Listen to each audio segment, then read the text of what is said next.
From first hunts to lifelong traditions, we're here to honor the heritage, hear the passion, and connect through the stories that make us all hunters.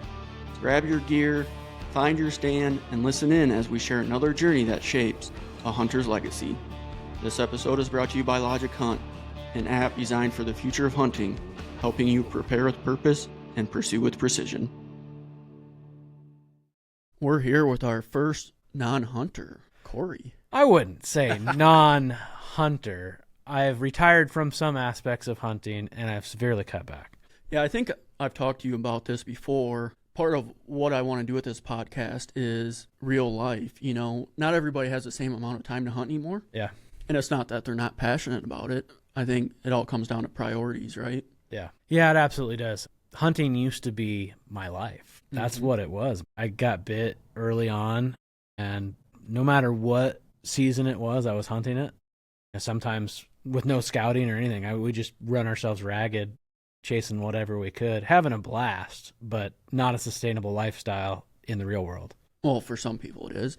But before we get rolling, maybe share a little bit about yourself and what kind of made you transition from being a hardcore hunter to what your life focus is right now.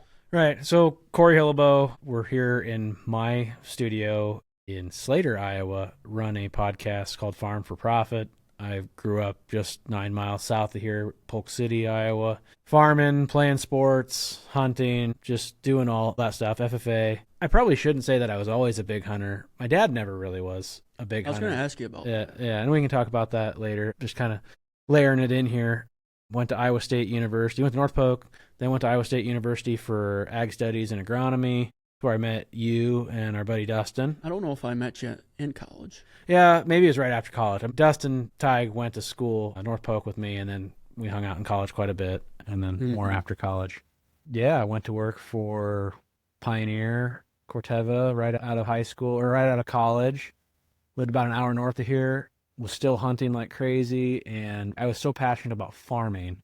I wanted to get back and farm full time, and there wasn't room for me on the farm. So anything I could possibly do, aronia berries, hogs, sell seed, all these lavish ideas. None of them was podcasting. Finally bought an existing hog site outside of Slater here, and that was my ticket back to the farm. And that was 2013. I was an avid hunter, so a little bit about my background, I guess. So you're podcasting now. You started 2020, 2021, and as somebody who knows you, I know how much you've grown from start to finish. Can you talk a little bit about the life cycle of a podcast? So all the people that listen to the podcast don't really know what goes into it. I think I read or heard that you guys started off 1 year into 150 listens per episode, or roughly. Yeah, I'll back up to the beginning. We have two other posts on the podcast, David Whitaker and Tanner Winterhoff. Tanner's the head honcho in that. And Tanner, he's an ex-banker, ag banker, started out as a conference called the Ames Ag Summit in actually 2014. I was just freshly back to the farm, looking for peers, looking for ways to learn, and I attended his first conference, and it was at a hotel in Ames called the Ames Ag Summit, and there was like 35, 40 people there. And then a year or two later, Dave joined, and both Dave and Tanner were from outside of the area in Ames. Dave's an auctioneer and realtor, and also was a firefighter at the time, and was just trying to look for better connections in business, be looked at as the expert once a year. And in 2019, people kept asking, you guys need to do this more. So they started the Farm for Profit podcast. And that was in June of 2019 in Dave's basement. It was just trying to bring experts in and help their customers, find new customers and help their customers. And I listened to that as well. They did rebrand when Dave came in, and they called it Farm for Profit Conference. And they did it for a year, and I listened, and I was an avid listener of sports podcasts. I'd say more like Pat McAfee and Barstool type stuff. And I always talked to Tanner about that because he was always trying to get my business as a banker. Did he get your business? Eventually, but then he left. And I'm like, screw you, I'm not following you. Took me 5 years to become your client, and then you left. But whatever, that's another story too.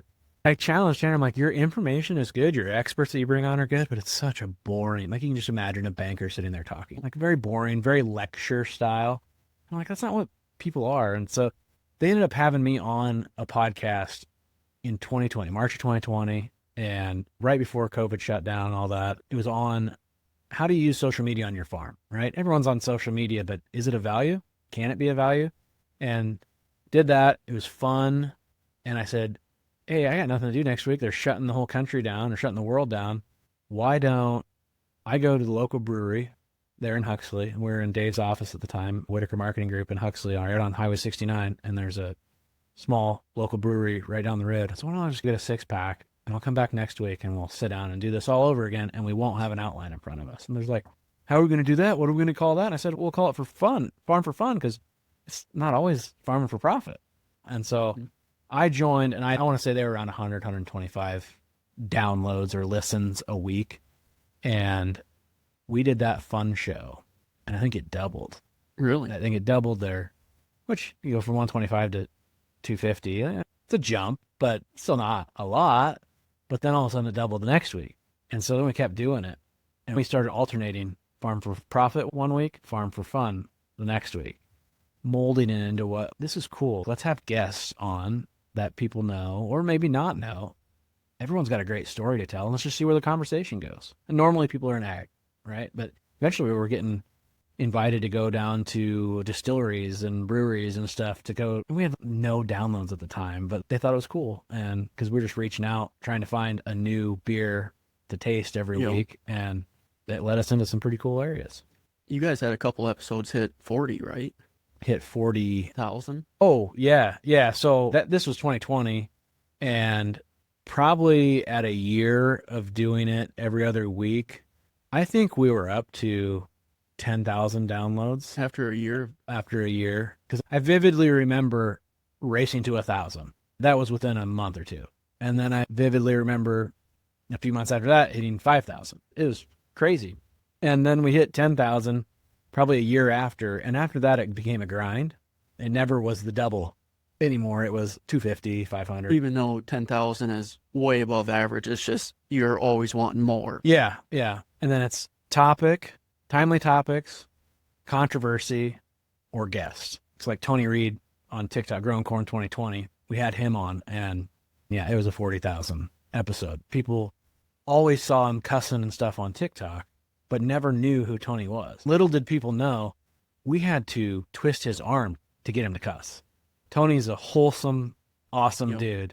And he does talk like he does on TikTok when he's just sitting there talking with his friends, but like very respectful, didn't want to step on our toes and cuss too much. The reason I have you share that story is people follow hunting media and they see these people and think that they hunt full time. And some people probably do, but the reality of it is it's not how it is in the real world. You hunted a lot, your priorities changed. Not that you don't like hunting, but you farm, you have a family, and what do you spend 20 hours a week on the podcast? More?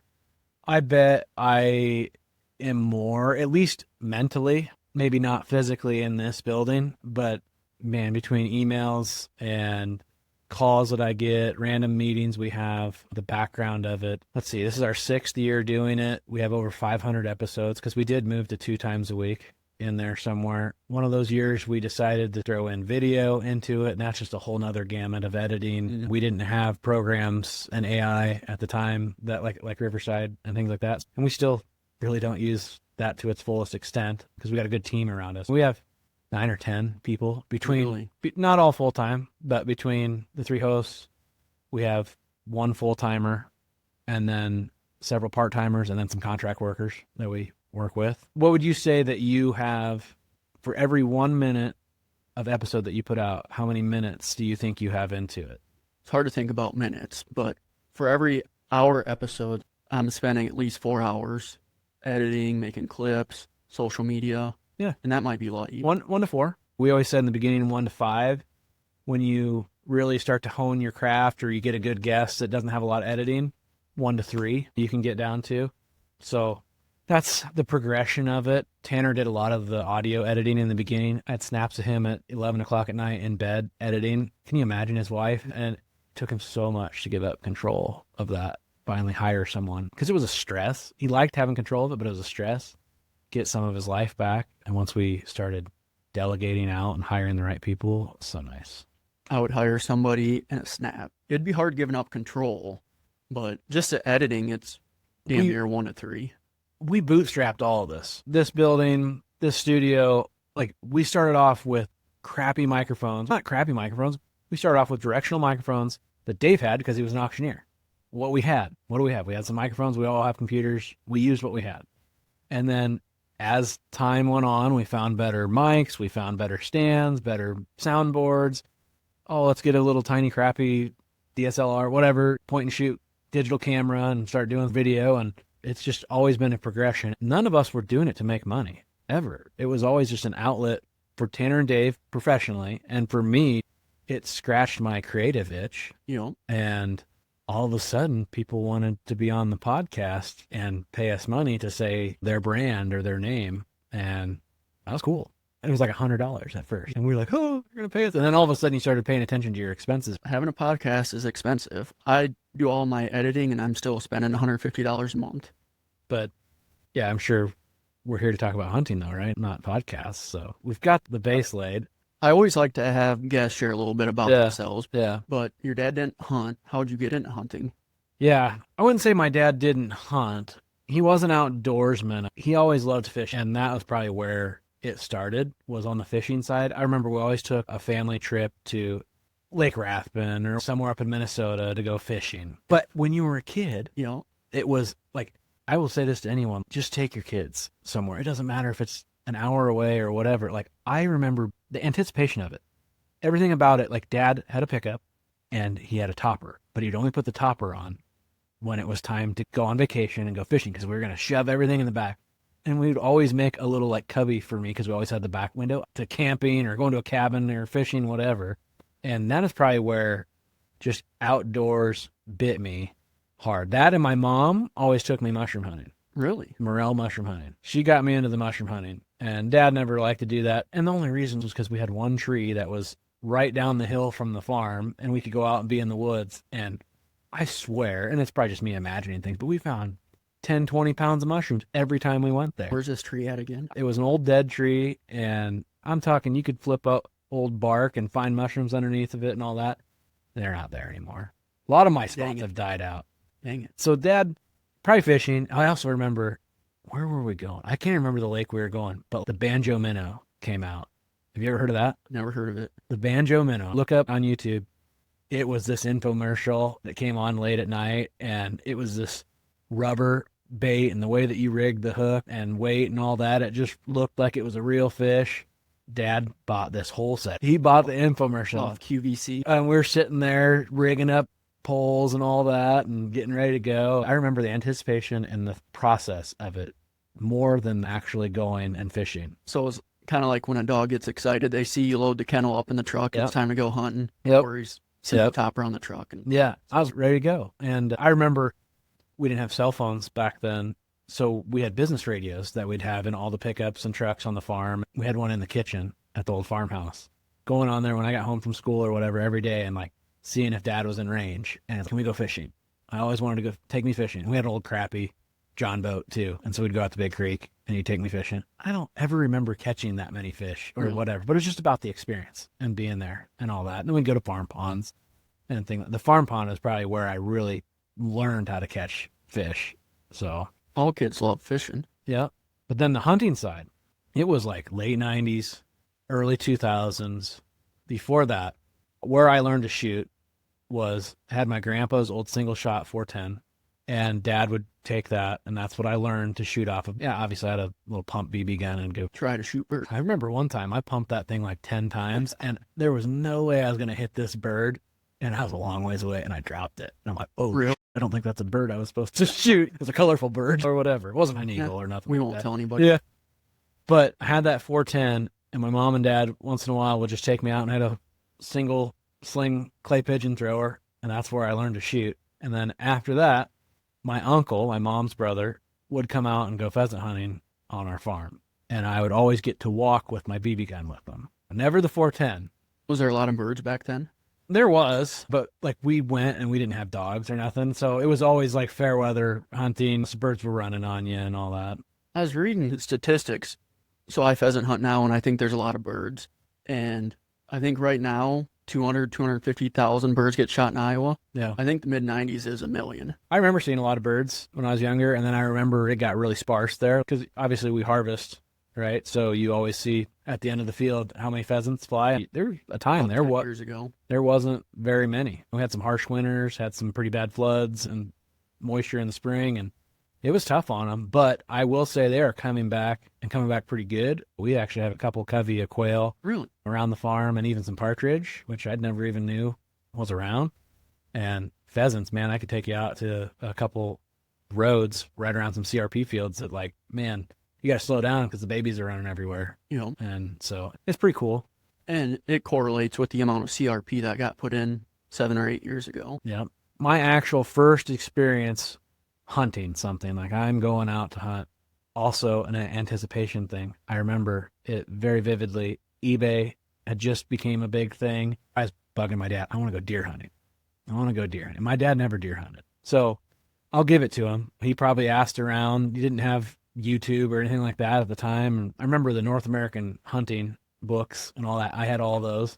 If I'm going to go deer hunting, I got to have a knife. I don't have a knife. So we got on. That's the first thing you wanted is a knife. First thing, I don't know. I had a gun, all that. At the time, I think I had a 20 gauge Remington 1100. So just put some slugs in there and go. But I needed a knife. I'm going to kill a deer. I got to have a knife to cut it with, and not just my pocket knife. And so we got on eBay, and that was the first thing we bought on eBay was a deer hunting knife. It was one of those, that's not a knife. This is a knife. And it was a big old Jim Bowie freaking deer antler handle knife. And I don't know, we paid $14 for it, something like that. And yeah, and we went out just behind the farm, back in old cattle pasture, and it was cold. It snowed like 8 inches that night, gun season in Iowa, December, and deer tracks everywhere in fresh powder snow. Didn't see a single deer. And I just froze my butt off. I was probably the one we got to go. Like, I can't feel my fingers or didn't have the right amount of clothes. Never shot a deer. And that was the only time hunting with my dad, besides some pheasant hunting. But he took me, and then that got me hooked. Even though you didn't see anything? I was already hooked on the outdoors. And gun season was a short period, 10 days. And so I'm guessing a couple years went by and I never went deer hunting again. And then when I was 14, started hanging out with some friends in town, whatever, and they were always coming out like, oh, you should let me hunt. And I'm like, well, yeah, you can come out and hunt, but you got to take me. And my buddy had a Hoyt youth bow. That thing shot on an arc. I started shooting at targets with him when he'd come out to practice, and he let me take that. And he put up a ladder stand down near the same spot that I went and didn't see anything. And I went and sat in that stand, and I remember a couple does coming in, and I was just shaking. 15, 20 yards. That first experience sitting in the stand, not knowing what the hell I'm doing. I'm in Walmart camo, and I was like, I'm going to shoot this deer. And I reared back, and I can almost see the arc on the arrow heading towards that doe. And I hear that smack. You got it? And just right in the boilerplate. And that bow penetrated, went through the first rib cage, hit the ribs on the other side, didn't go through, or that arrow. But I heard her run through the woods, and I'm sitting up there just shaking, and then finally crash. I didn't see her go down. And I called Mike, my buddy at the time, and like, did you have to run to the house to get on the landline? Oh, I'm trying to think. When I was 14, did I have a phone? I think I had an early cell phone when I was 14 because I could drive to school then. Track phone. So it was a Nokia. You know, I think we had Nokias. playing snake out in the trees. Yeah. It was like a little brick. And I then called him, and what do I do? Just sit in the tree stand. They don't go bump it or whatever. I sat up there for 30 minutes. He was 14 and he knew better? Yeah. So he was a big hunter. Really? Like him and his dad. Who is this? Mike Young. Okay. Yeah. Yep. So him and his dad, big hunter. They could outfit you better than Cabela's. Does he still hunt? Yeah, he does. I've seen him around. He'd be a good interview because, man, he's an expert on everything. He's done everything, but he's the one that got me into it. I mean, and that hooked me right there. That was when the bug bit me. And at that point, I have to have my own bow. I have to get my own camo or get better camo and all that. And started bow hunting, and I bought a Hoyt bow myself. I'd go every year. What year was that? I don't know, 2002, 3, somewhere in there. Middle school? Yeah, middle school at 14 years old. I don't think I killed a buck until 2008. Really? So I try to ask people when they come on that bow hunt how long it took to get their first deer. 4 or 5 is pretty average. 4 or 5 times or 4 or 5 years? Years. Really? With a bow or just anyway? Bow. Yep. And I think it took me 4 years to shoot my first I didn't want to shoot a doe, buck only. Yep. But probably 4 or 5 years. So my very first time I went out, I shot one. Very first time I went out, though, with a gun. You didn't see anything. Yeah, I didn't see anything, but it would have been easy to be done. And no, I started shooting does. I really got into the meat side. Like the first one, I think I took to the locker, and I realized, yeah, I can't pay that every time. I don't have a job or whatever. So now Mike and then my buddy Zach, they're like, oh, let's cut them up. And we started making jerky and all that kind of stuff. At 14, 15. No, that first year we took it to the locker. And then it was probably more 16, 17, 18. I know it was after I could drive. We started doing our own stuff. Thinking you're good old Daniel Boone out there. Pretty much. This is where I learned that cheap's not cool and cool's not cheap. Like I was in Walmart camo and all that kind of stuff. And then all of a sudden, I also got into waterfowl hunting. That was probably a bigger drug than deer hunting at the time. You start buying Drake camo and better waders or better ammo, better bows, better arrows. I did start to learn, like we bought them cheap meat grinders and stuff where you got to crank. I learned pretty quick there. You don't go cheap on deer process or meat processing equipment and things like that. We'd buy those stupid freaking jerky guns and make Jerky cannon. make ground deer jerky, which is okay. Walk me through recovering that first deer. Was it your buddies that came over or did your dad go out and help find it? I don't know where Mike was. I vividly remember I was driving an early 90s Buick LeSabre at the time. That was my car, my first car when I had on my school permit. And I remember actually calling Dad, calling Mom, because I found the deer, right? I've never gutted a deer. But I'd watched some videos at that point and kind of knew. So I chopped that thing up with my Jim Bowie or whatever knife, and got the guts out and all that. But my mom actually was the one that came down and she stopped up and got the Buick and brought that down. Can't remember if we threw it on the hood or whatever, but it wasn't that far that we had to go to take it back. Good blood trail all the way to it, even though it didn't go pass through. Hit pretty good. And I heard it go down. I knew it couldn't be far. So it's not like I tracked the blood the whole time. I ended up just finding her on the ground. And it was weird. It was like 15 yards from the edge of the field. I didn't even have to drag it that far. I got none of the bad stuff. I wonder what was going through your parents' head. We didn't hunt. Our son's out there. He goes out and shoots a deer with a bow first time. They must have been kind of surprised. Probably never thought I would. Or yeah, back then bow hunting wasn't as big as it is now. And people probably thought kids that went out with bows were crazy. Yeah. You're not going to shoot a deer with your bow. That progression of hunting popularity was really interesting to me because obviously I was hooked there in the early 2000s. And then I started wearing camo to school. That wasn't known at the time. And then Dream Season came out. People started going to the Whitetail Classic in Des Moines. And it got really commercialized. And all of a sudden, camo was a fashion statement. About 2008 to 10. Yep. And I remember that. And it turned me off. I'm like, you don't hunt? What the hell? That was very interesting to me. And I actually quit doing that at the time. I don't know why. I wasn't conscious. But I think it's gone backwards. People that actually enjoy hunting are sick of the hunting industry being commercialized. And I would bet TV ratings on some of these shows have gone downhill. Some of the bigger shows, Whitetail Freaks, they completely changed their strategy of what their content is. A lot of that inception is the internet, YouTube. So I went to college in 2006, and that's probably where I'd say my hunting career really started. Before I hunted, but like I'd go duck hunt before school or maybe go deer hunt here and there, but I just didn't have the time. I was in sports, just wasn't in charge of my schedule as much as I was in college. And then I started hanging out with other people that hunted and decided to start filming hunts. And then all of a sudden we're going to go buy a enclosed trailer full of decoys and we're going to do this and that. It was fun. I had stacks of DVDs of snow goose hunting, coyote hunting, deer hunting. I had every season of Dream Season from the Drury Brothers, which is absolutely crazy because I had dinner with Mark Drury 3 months ago. Not like him and I went out to dinner, but it was a group of us. And you tell him your buddy has a hunting app? I didn't at the time. Don't tell him that. We went to Wasabi in Des Moines, and it was another buddy of mine from California.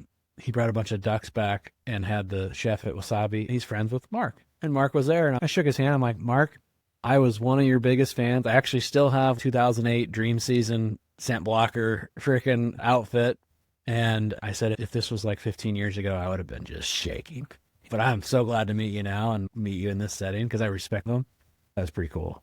I think they sold out. Yeah. I don't know the details of it, but just looking at his age, I don't think he could hunt like he used to. So they started that hunting app, and I think it's owned by I can't think of the company. They own Muddy, Hawk, Hunt Stand. I wouldn't be able to tell you. I mean, I'm not in that game anymore. I'm sure he still does hunt. I'm I know sure he he owns does. quite a bit of hunting ground. I just don't think they own the hunting brand anymore. But man, every DVD, if we weren't hunting, we were watching that or drinking beer. I don't know how I graduated college, honestly. Isn't it amazing? You look back, everybody says, oh, it's tough going to college. It's hard. I've never had an easier life and more free time than when I was in college. Best 5 years of my life. That's the biggest value. We learned so much about each other and life and had so much fun.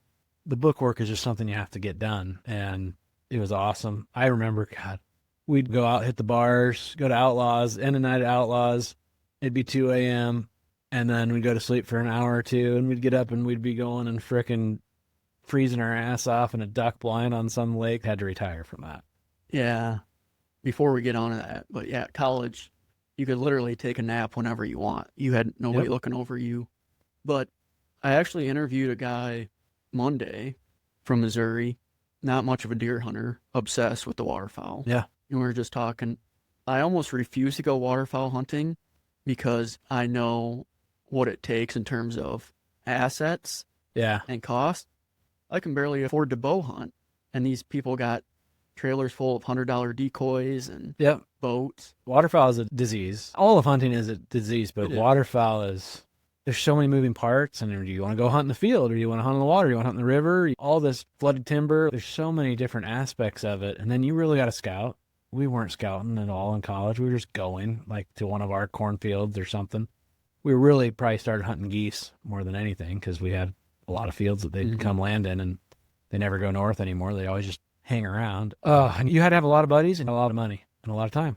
It's not like deer hunting where you have your tree stand set up ahead of season. He was saying there's people that set up 4,000 decoys. Especially if you get into like snow goose hunting. We would take a snow goose trip every spring with some friends, and we either go to Missouri or South Dakota, and it was cheap, but man, the amount of decoys that those guys had, it was crazy. Were they setting them out, or was it kind of a permanent setup? They would move, but like they would scout and they'd try to be close to where they're landing or in their fly zone, because when snow goose come into an area, they'll be in that area for just a little bit until they get pushed out. So it would be a semi-permanent setup until they decided, okay, this isn't producing anymore. And so it was semi-permanent, but a lot of like wind socks and things like that. Trash bags, milk jugs. Yeah, whatever you could find that was white. Did you guys get on a lot of birds? Yeah, there's up in South Dakota. I don't know how many of us there were, but there was a pile of birds in front of us. That was pretty fun, but man, you had to learn to shoot a long ways. Sky busting like crazy. I'm afraid to go waterfowl hunting because I don't want to get hooked on it. Yeah, it's tough. It's just so much. I told my buddy from California that I would come out of retirement because he's in the oldest duck club in California in that Pacific Flyway. And I said the one thing I would come out of retirement for, and the one thing I never shot, was a pintail, a bull sprig pintail. And he's like, oh God, we shoot those all day long. Really? I'm like, all right, maybe I'll come out there and it'll just be like a vacation. My brother's got one in the freezer. Really? I think that's what it is. Got a big beak. Yeah. I remember when we were snow goose hunting, we're up in South Dakota and hunting in this kind of flooded field. Pintail just lands 3 feet from the layout They're blind. pretty in the spring. And I'm just sitting there looking. I've never seen one. I've seen them like fly around, but never seen one that close. And I was like, that's pretty cool. Out in California, they shoot a lot of speckle bellies and all that. He gave me a speckle belly last week, and I smoked that, like the legs and everything. So good. Really? Yeah, really good. I'm like, well, I'm not retired from eating them. I'll still eat them. Keep them coming. Yeah, that's what I said. Yeah, waterfowl is a disease. Yeah, I did that in college. And as I was starting to intern and be more involved in agriculture, I kept hunting, but man, it was such a demand on me to get up that early and all that. And I finally just had to say, that's enough. I'm going to go harder into bow hunting because, like what you said, I can have my clothes in a container in the back of the truck. I have my boots. I can have my bow. And if we're harvesting or I'm working and we get rained out, I can just take off. I don't need anybody else. I don't need to go set no decoys. I got my stands up already. I can do most of the legwork in the summertime, putting up stands and getting things ready. And it just made a lot more sense. I never realized you waterfowl hunted until I borrowed that trailer from you. Like, why else would he have a white trailer with geese decals on it? Right. Is that what you use it for? Yeah. That trailer I bought brand new, and I conned my dad. My dad wanted an enclosed trailer to put the Ranger in, or put the side-by-side in at the time. we had our own tile plow and stuff like that. If we were out tile plow, I'd want to take that and be able to have the GPS base station and everything in there. Most enclosed trailers at the time wasn't tall enough to fit a Ranger or a Gator. And I had that custom made from Carry On Trailers out in Nebraska. And the only reason I knew that, it was the brand that Menards sold. Really? And I looked at them all at Menards, and none of them were tall enough to get the roll cage in. So I called them, and it turns out they'll custom make it. Oh, it just needs to be 6 inches taller. Oh, yeah, that's only $200 extra bucks. And then I'm like, well, I started out at 12 foot. And I'm like, what if I went to 14 foot? Well, they said every foot is another 100 or 200 bucks. I'm like, this ain't bad at all. We bought that enclosed trailer for like $4,200. It's an 18-foot trailer. It pulls like a kite. It's tall and tandem axle. You don't want to pull it with a 1500 very far. You don't have enough tie downs in there. No. I opened that baby up to throw stuff in for the Deer Classic. I'm like, how am I going to make this work? Because I just had a rolling cart. It's probably 2 foot wide by 4 foot tall. Yeah. There's no way to tie this down. I had to get tow straps and go clear back to the 18-foot trailer. Yeah. To put in this little 2 foot by 4 foot cart to strap it down. Were the little custom-made wood holders on the wall still in there? I can't remember if they're still in there or not. We had like 5 or 6 dozen Bigfoot decoys, and we had custom slides on the walls that we'd slide the feet of them in. But I think we probably used them for tie downs too many times, and they broke. But when you put a bunch of decoys and ground blinds in there, you really didn't need to, you didn't need to strap anything down. 18-foot trailer, 2 tie downs in the very back, 2 in the very front, and I'm trying to tie down this 2 foot by 4 foot. Top heavy. Yep. It's like a rolling bar top is what it was. I could have 5 dozen full bodies, a bunch of silhouettes and shells, some ground blinds, and a Ranger in there to go field hunting. And then Mike had the boat with blinds, and so he had all the floating decoys and all that. Was that trailer full of decoys year round, or what'd you do in the off season? Most of the time it was, and then it got to be a pain in the butt because the other reason I bought that trailer was my friends were moving all the time and always getting asked to help move. And then having that trailer was like, well, you can just take the trailer. I'm not available that weekend. Still an asset, right? But I was like, I'm sick and tired of moving everybody. So we still have all the decoys, still have all the ground blinds. I'm sure they're riddled with mice, but I have them stored in a shed at our hog site. We found a better way to store them too. We took old jumbo seed sacks. Okay. And cut the white ones? Yeah, and cut the tops of them off. Great for decoys. Just grab the forklift and... Yeah, actually 4 guys or 2 guys can get on either side and actually shuffle it around. Go right in the trailer, right out. When was the last time you used them?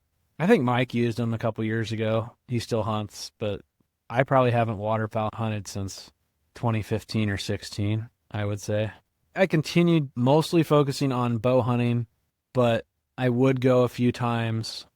Maybe I went in 2018 on the water. I feel like I went on 2018 on the water.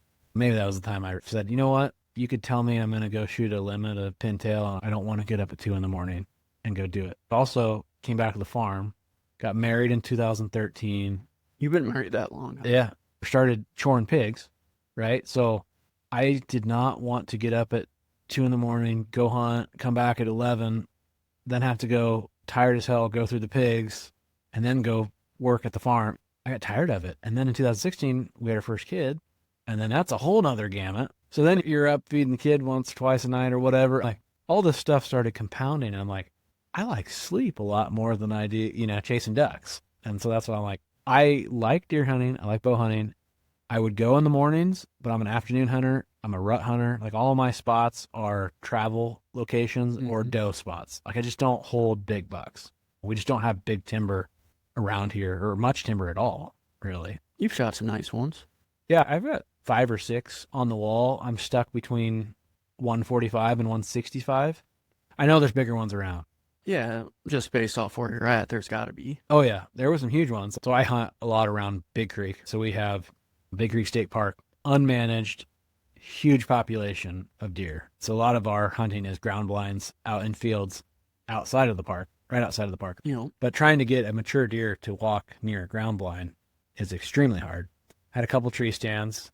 I've probably killed 75% of my wall hangers out of one tree stand. Can't even hunt it anymore because it's houses. Really? They would always come up out of, where TCI golf course is. Beforehand, that was a big timber area. We used to actually sneak in there. We weren't supposed to be in there. We'd ride dirt bikes down there, huge hills and all that. That held some big deer. Well, Austin Tig, I think I shot a 158-inch 8-pointer when we were doing the Quest tournament. I'm like, okay, I just got this smokeless muzzleloader. I shot my buck. He was my partner. So I'm like, here, just take it, see what you can do. Yeah. So he was hunting right on the outside of Ankeny city limits. There's a couple of terraces. Well, he went out there, and there's houses at 300 or 400 yards. Never scouted. Got out there, not expecting to see anything. And an hour and a half before shooting light, this big buck comes out, shoots it at 300 yards, and it's 176. I had no idea the deer was there. Right outside city limits. It's in city limits now. Yeah. It was a pretty great area where he's hunting. Yeah. Because it was developing pretty fast, but it was legal. Yeah. The biggest deer I ever shot was kind of a similar story besides the fact that I'd been hunting for a while, but it was in city limits of Polk City.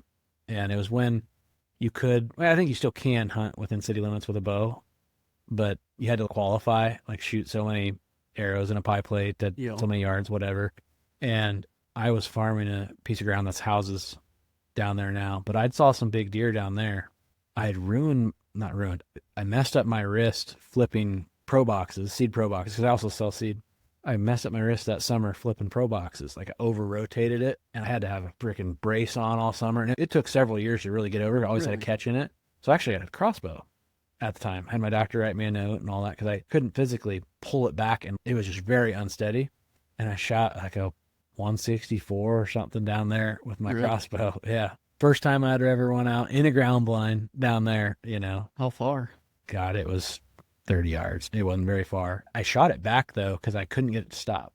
And I'm like, and now or never. Yeah, and it's like, well, all right, here we go. It's not going to stop. So it had his nose down, bird dogging pretty hard. And I shot it back, and I backed out. It ran across the field down towards the refuge. I'm like, oh boy, I better back out. I think I was filming, and I went back and looked at the shot, and it was like a liver shot. I'm like, and even the blood told me that too. And we left it that night, came back, half of it was ate by coyotes.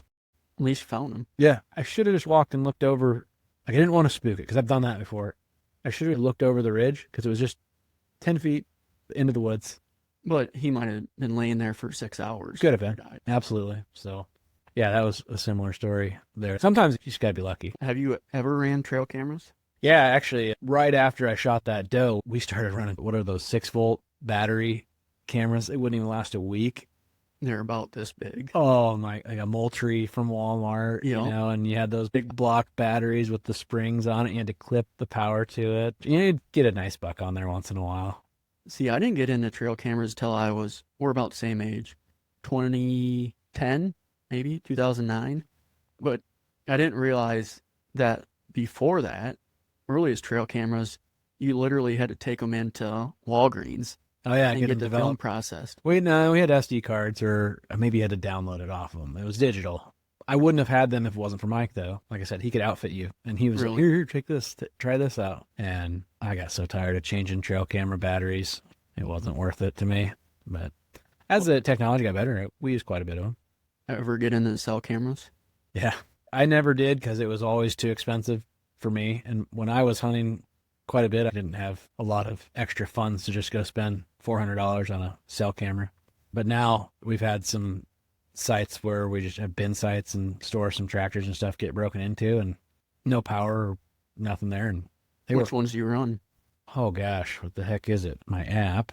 I think some of those companies, Tacticam, for instance, I believe they have their security camera models now. So the app is Command, but I don't think that's the name of the... I got to sign in because I haven't signed in for a while. It's the one that does 360. Okay. I can't. I know it. Yeah, Stealth or something. I think it might be a Stealth. The reason I got that was because I didn't want someone sneaking up on it. It actually helped catch the people that were stealing stuff, because they stole stuff from us like last winter, didn't catch that guy, and then all of a sudden they got confident and they started stealing stuff from other people and stole four-wheeler, truck, and all that kind of stuff. Then they came back to our place and started stashing stuff there. What? Yeah, I had pictures of them and sent it to Boone County. There's a guy and a gal. They were stealing so much crap, they didn't have a place to put it. Pretty much. I think they knew people were onto them, so they were trying to find abandoned acreages or whatever to go stash stuff. They'd go steal it, put it there, get out of Dodge, and then maybe they'd come back and get it again.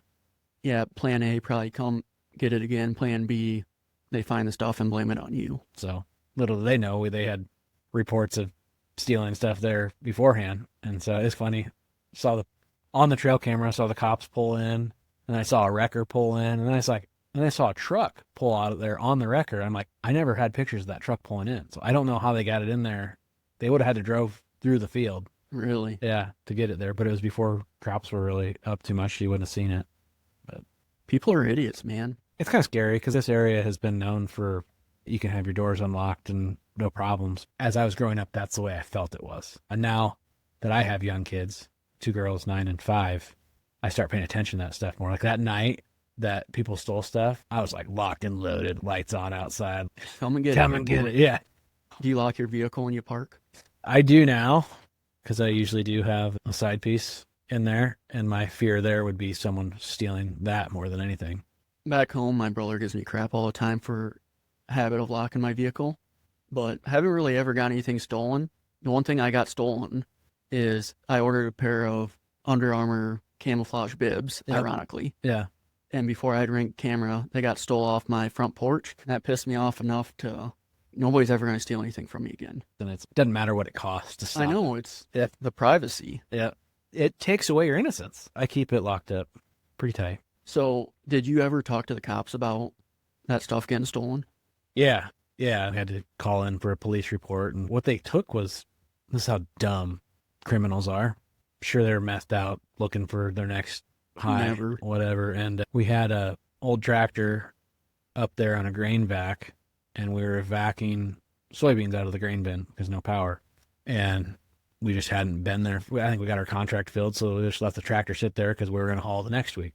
And they pulled in there. Keys are in the tractor. It's a John Deere 7800, probably a tractor that's worth $50,000, $60,000, $70,000. Older 2-wheel drive tractor, 150 horse. And they could have taken the tractor. Keys were in it. They unbolted the whole rack of weights on the front of the tractor, lifted them off. Granted, those are 100 or 150 pounds. When was this? This was like December of last year. I think I remember. Yeah, the post. These bastards took the weights off that tractor, and then there was a couple of antique tractors in the shed. They took the weights off the antique tractors. They left all the valuable stuff. And I about guarantee you they took it and scrapped it for $20-$30, and they could have sold the stuff for $1,500. Or could have taken the tractors for $50. Idiots. I always think it's kind of ironic how much tractors and combines cost, and they all have the same key. Yeah, so they had John Deere, if Cat, you're a thief, whatever. don't listen to that. We always had one key on our keychain. We were farming 50 miles away.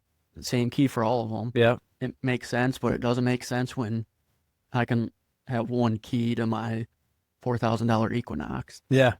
That nobody else can duplicate, but all these $1 million equipment have the same key.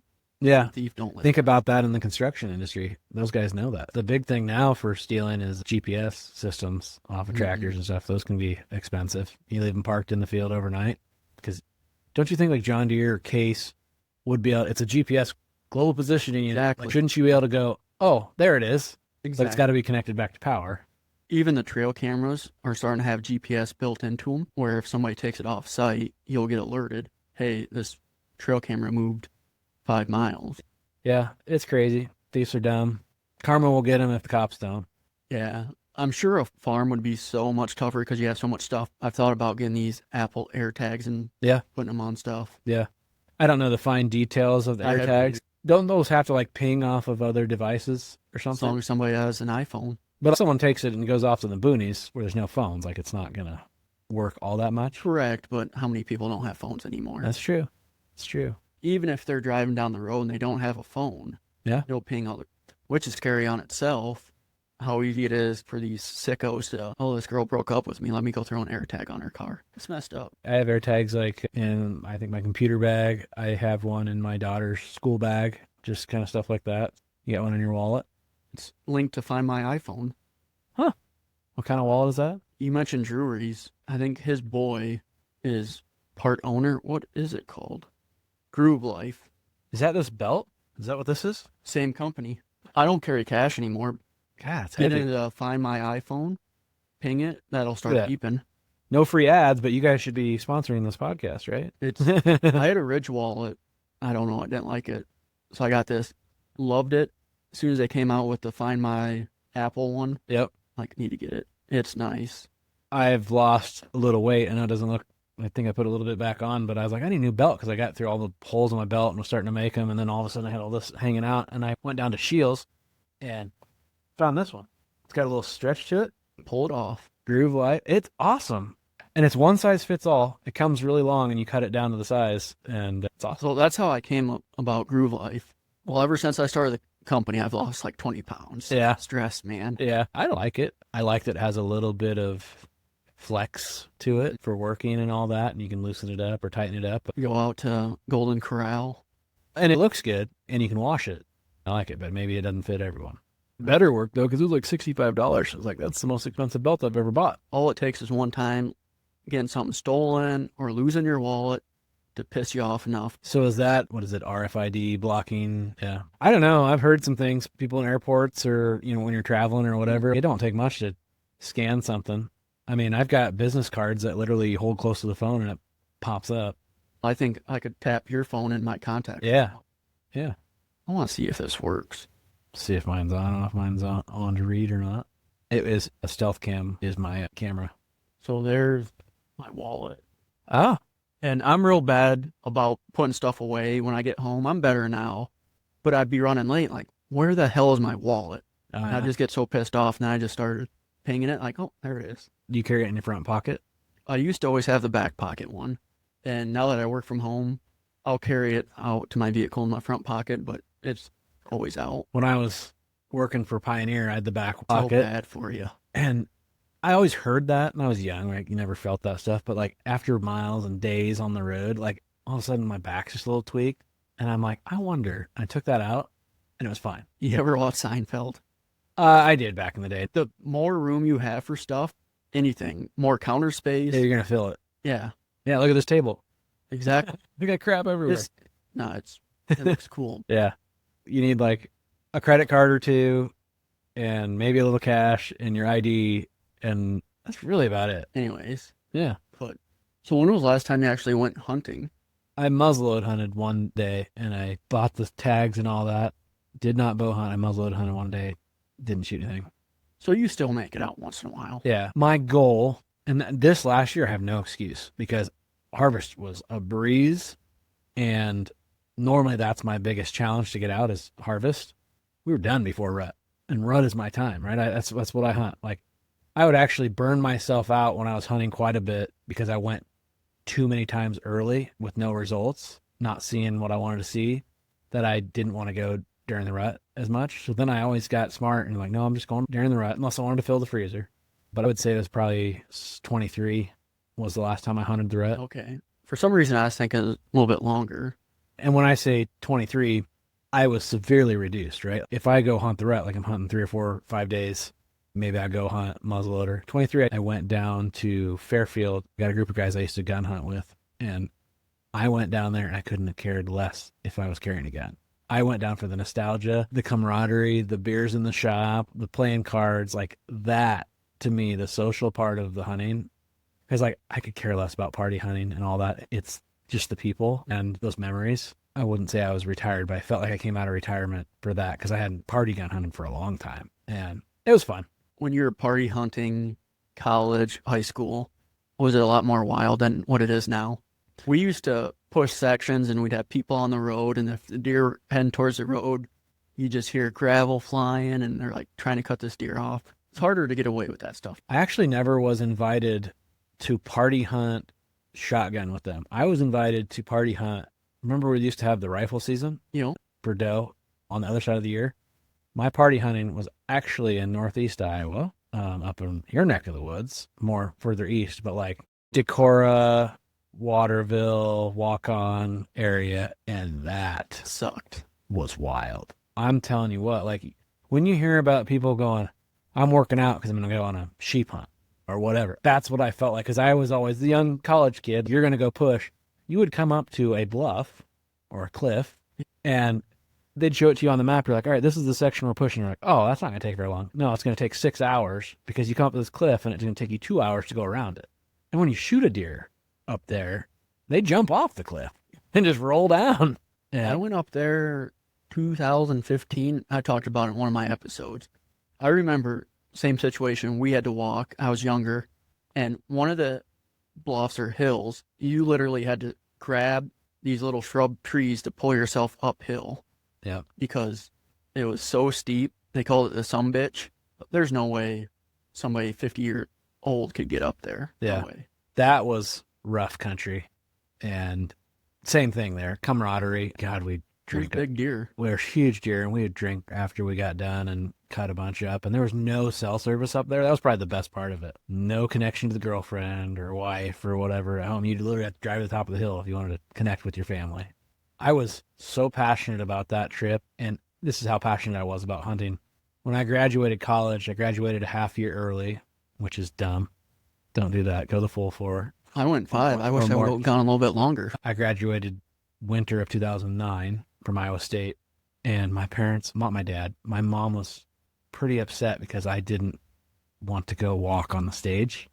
That was right when deer hunting was going on. So I was like, screw that. I went through college. I did it. I got my diploma. I want to go do what I want to do. Mm-hmm. And I went deer hunting.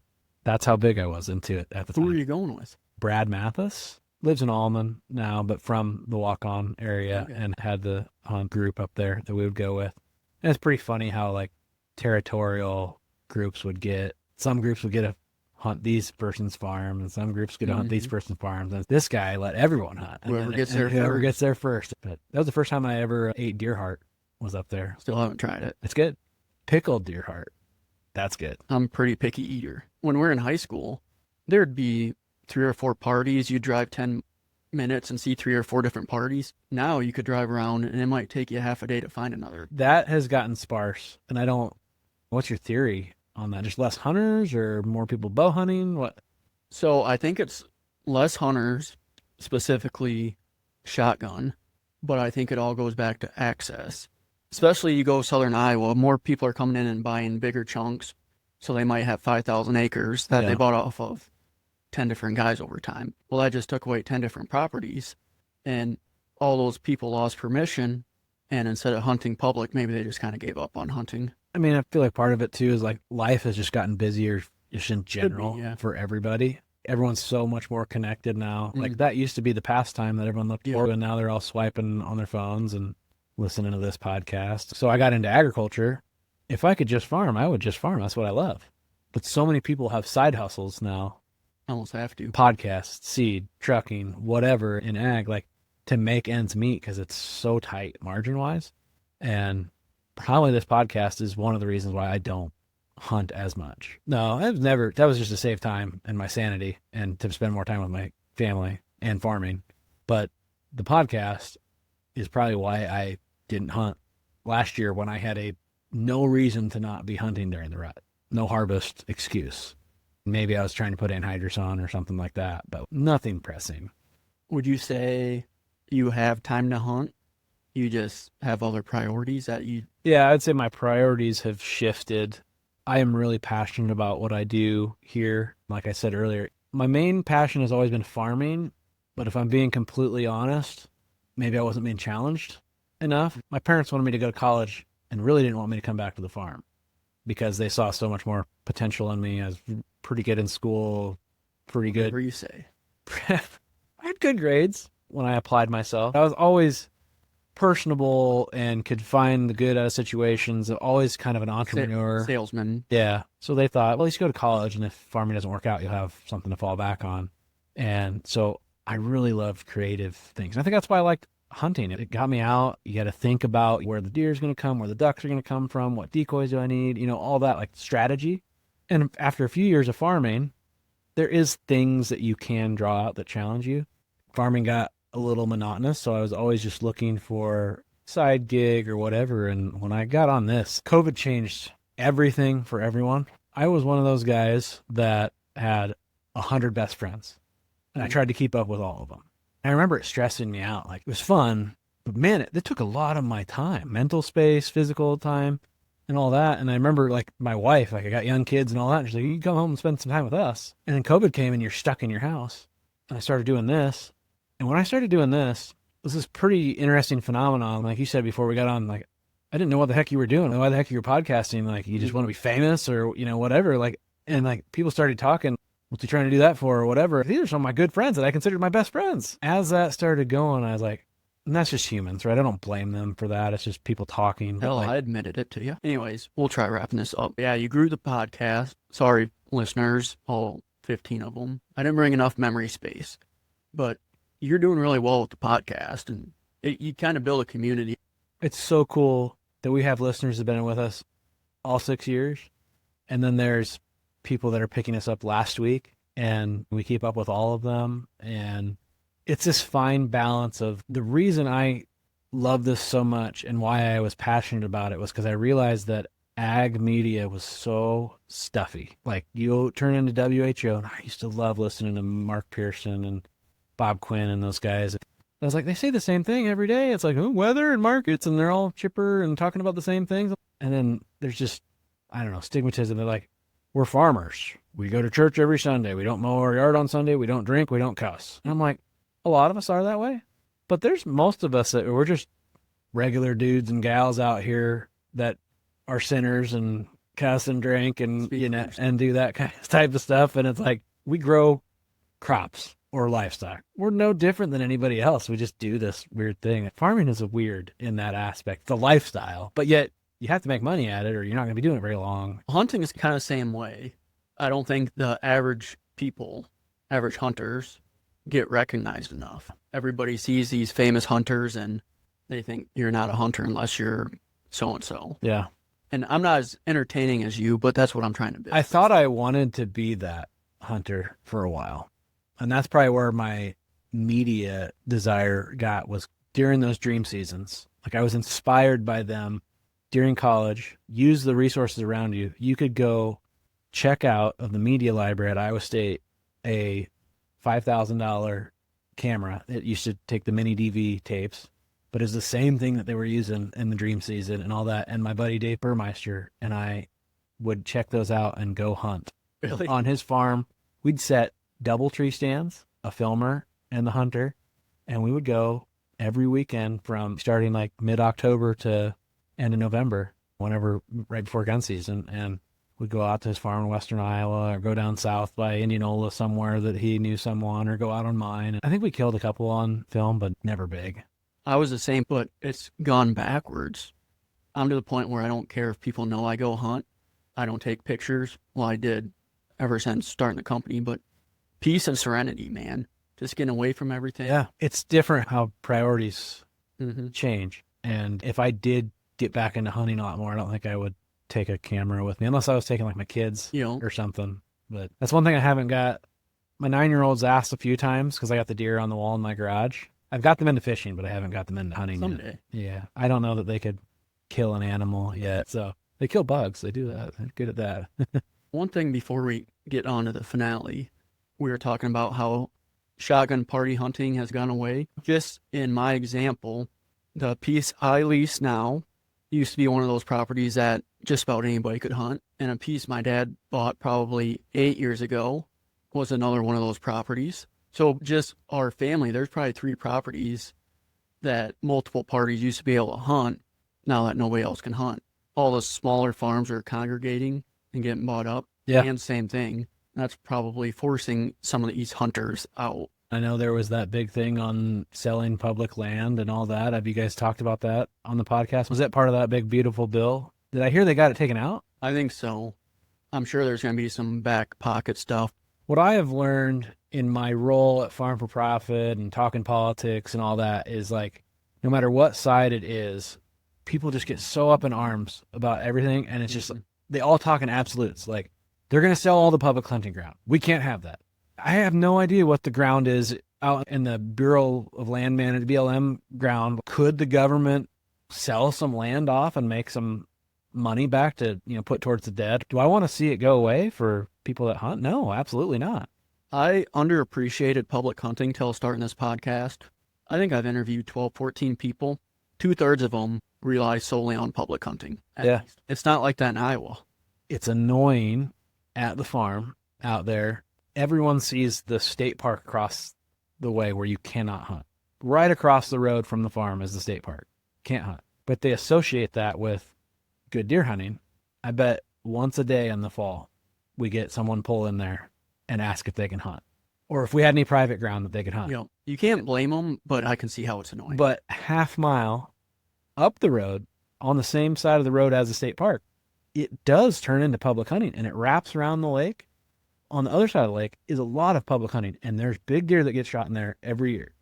So right next to where I hunt is public hunting, and it's probably pretty decent. You drive by it, there's never a vehicle there. Yeah. I wonder if everybody just thinks it's piss pounded. Everybody thinks alike. Everybody hunts it. I'm not going to touch it, so nobody hunts it. Does that public get hunted quite a bit? It does, but it's such a vast area. There's no way they're getting it all covered. I get if you go out and set a tree stand up and then someone walks under it, that's very annoying. And there's a lot of bad eggs. But I know specifically there's one guy here in Slater that hunts that public, and he kills plus 160 almost every year. Really? Out there. And I know he's got some 180s on the wall. He walks away and gets away from everybody. But I will also say this. I mushroom hunt over there, which is completely different than deer hunting. There is no less than 3 cars in that driveway all times during mushroom season. People going in and out, whatever. I will always walk over there, and right outside of where they park, there's some mushrooms. Like, they walk right by them. So just because they're there doesn't mean they're good hunters. I thought about, instead of driving up north, going over by Boone and dropping a canoe in the river and getting some of that harder to access. Yeah. Yeah. I guarantee you, the public you just talked about, or over by Boone, my chances of killing a booner are way higher than driving up north where I have 40 acres to myself. Absolutely. Yeah. And the part that's annoying, like I said, I don't blame them at all, but there's literally the stuff right across the road you can't hunt. There's signs. And then right up the road is public. Like, go hunt. We don't own this ground. Like, the stuff that's in between where my farm is, where Zach's and my farm, the stuff that's Army Corps of Engineers. The stuff that I hunt is like a 4-acre patch of old overrun pasture, old cattle pasture, and tree lines out in a field here or there that's either a ground blind or I can get a tree stand up in a scrub tree. It's not big timber hunting. So where am I supposed to put you, Mr. Person I don't know that wants to come out and hunt? All you got to do is follow, for all the listeners, plug your ears, just follow the Des Moines River up north. There's so much public that is hard to get to that nobody else takes the time to. The rivers, there's a lot of public. You just got to put the time in. And sometimes I feel like they just want to take, like, private land is so sought after that they just want to feel special. They want to feel special. And quite frankly, they'd have a lot better chance of going out on the public across the road than going out where I could put them. And also, I have Mike, Zach, me, my brother, a couple other friends that I allow hunt. Like, you start letting a bunch of people come in and out, now all of a sudden, I'm just coordinating where people are going. And I don't know. That's why I've never asked you or Dustin to hunt. Would you guys let me hunt? Maybe, probably. Yeah. But if I have my own ground, I don't own it, but nobody else can hunt it. Yep. Why would I take away from people that struggle to find ground? Yeah. It's respect. And you got your spots. I let Austin Tig go hunt on a piece of ground that I did own over by Elkhart. He asked, and I'm like, yep. I just want you to be the only one. I wasn't hunting that field at all, and I don't own that field anymore. And I actually sent him to the new owners, and I said, you can keep hunting if they want you to, but I'm just farming it. I'm not making the decisions. I was good friends with Dustin, and he probably has pretty good ground. Never asked him once. Yeah. Why take it away from somebody that's all they had? Yeah, and he had a TJ, a couple good guys that were hunting it. So when you do get into deer hunting and you have trail cams out, and you know as well as anybody else, you can pattern deer, but then you can easily push them off. So sending anyone in that doesn't know the property and all that, like, you can screw a lot of stuff up for the person that's put in a lot of work. Anyways, I don't know if you've listened to any episodes, but I listened to the first one or two. We like to wrap up episodes by embarrassing you a little bit. Oh boy. 1 or 2 embarrassing stories from the woods. I'm sure you got a couple. Oh, I got several. Come on, man. I have a tree stand. Actually, the tree stand that I killed my very first deer in, it's not the same stand because that would be unsafe, but the same tree or area. I call that area Cold Sore. Cold Sore? That's the stand. It's called Cold Sore. Fill us in. So it was 2010. I only worked for a co-op 1 year right out of college, and then I went to Pioneer. And I remember I was in my orange polo. I don't know why I remember, but it had, the co-op name on it. I threw my Dream Season scent blocker. Like, this was like last minute deal. And I'm like, I got my scent blocker stuff. I know I didn't shower in or any of that fancy stuff. Cover up on it. I throw it on. That's the stand I go to if it's like really cold and windy because it's down in this bowl and I know the right wind. I can get something killed. Probably not a big one, but maybe I'll see something come through. I get there like in the middle of the day. I didn't have anything going on that afternoon. I'm like, I'm going to run out there and just see. It's probably like middle of October. It wasn't quite red. And my dad and grandpa on the other side of this creek, I think it's probably a quarter mile away, but the wind's blowing. I could hear them talking about a tile project that we're getting ready to fix. And all of a sudden I just hear this rustling through the woods. Like they bumped something out towards me. And I just got in the tree stand. I hadn't got my bag set up yet or nothing. I hear this rustling. I didn't have a bow holder in that tree. And I grabbed my Hoyt bow. I like to use fixed broadheads. And I grabbed it. And it was the first time ever hunting in that tree where I hung that bow holder or whatever I had on a stick. And I grabbed it and I pulled it. And that arrow caught a twig and pulled off the knock and goes bloop and drops to the ground. And I had my quiver in my bag. So I don't have an extra arrow right there. And I saw it hit the ground and I look up and 10 yards. I'm looking at a 170-inch. Are you kidding me? Perfect 10. If you could draw a 170-inch 10-point, just even on both sides, perfect, staring at me. Almost like he knew I couldn't do anything to him. And I'm just like trying to grab for another arrow. I swear it was like a minute. It's probably like 10 seconds, And he just took off, like not sprinting or nothing, just bounding away. I was just shaking and so freaking pissed. I just got out of the stand and walked back to my truck. I knew like that was my only chance. Like he wasn't coming back. By the time I got home, like when I get stressed, I get a cold sore, herpes of the lip, whatever. I had a cold sore. I was so pissed. We've all been there. I was so pissed though. Oh my God. I think a couple others. I think I've crapped my pants a couple times and you trusted the wrong fart. Nobody crapped their. Yeah. Now those would be the two big ones, I guess. So man, every hunter's been there. I'm to the point now where when I'm up in the tree, even before strapping in, that bow's coming up, it's getting the arrow knocked, and it's getting the release strapped on. Yep. Way more important than my safety, I know. But it happens all the time, especially during the rut. Yeah. Be ready. After that, it was a great learning experience because that's the same thing. I was locked on then. That ain't happening again. On that point, I'm trimming all the branches around me. Nothing's going to catch my arrows, like shooting lanes, all that stuff. I bet a similar story has been brought up 3 or 4 times by different guests. Mostly they're pulled back and a stick gets put in the cam. Yep. What are you shooting now for a bow? Matthews. That's what I got. I upgraded 23 or maybe it was last year. I don't know why. Because I was like, I'm probably going to go 3 or 4 times. Which one do you have? It was the best one a year or 2 ago. V3, V3X. Yeah. I went to Shields and I normally don't buy my stuff from Shields. I usually like to go to Sportsman's or Jack's, which is out of business now. And I'm not like I buy that many bows, but I was just like, I'm going to get a nice bow. Because I do like to go shoot, just target shoot. And the guy just sold me on it. Like, he was a great salesman. Great sales pitch. I wasn't even planning on buying a bow that day. I had $1,000 worth of gift cards or whatever that I'd saved up from so many years. I'm like, I need to go use these. Still couldn't buy the whole bow with it. My God, they're expensive. Think of what you can buy for a gun with what it costs to buy a bow. But I also think about back in the day, we were buying $300 to $500 bows and they shot on an arc and whatever. And now I get this thing and that thing's shooting flat to 40, 50 yards. So fast. $1,300 for a bare bow. Oh, and you got to get the nice fall away knock and the sight and all that. Yeah, I spent some dang money there. You got a pretty nice muzzleloader too. Yeah, I got a Remington Ultimate. I got that the first year it came out, so I've had that for a while. I'm on my second one. Are you? I bet I don't have 20 shots. Well, I probably. Well, through Target I got. The first one I converted to smokeless and it blew up in my hand. Oh. I remember you saying something about that. So blowing up, like explain that, was like the barrel? So I imagine I got done hunting the year before, driving 2 hours home. I'll clean it out the next day. And it just sat there and never got around to cleaning it out, put it away, got ready to sight it in, make sure it's still on the next year. Yeah. And with a smokeless, there's no sabot, so the bullets go in super easy. Yeah. So I never marked my ramrod. Oh. And Austin Tig was there. And this is how bad it was. I'm sitting on the lead sled, and you have to have a funnel to put your powder in. He's like, whoa, whoa, whoa, whoa. He pulls the funnel out of the muzzle brake, and it still blows up because it had it double loaded. Whoops. Goes back to, I hadn't seen him in a while. You get that camaraderie, you lose focus. Yeah. Yeah. Safety. It'll never happen again, I guarantee it. Yeah. Just lucky no one got hurt. Look at my thumbnail. Oh, yeah, a little bit. And this bone got fractured, and the surgeon was so focused on this, he missed it. So this is in constant pain. Really? Yikes. And by the time I pointed it out, it was too late. They couldn't do anything about it. I can't grab a dumbbell or anything without being in constant pain. Man. Cortisone shots every 6 weeks.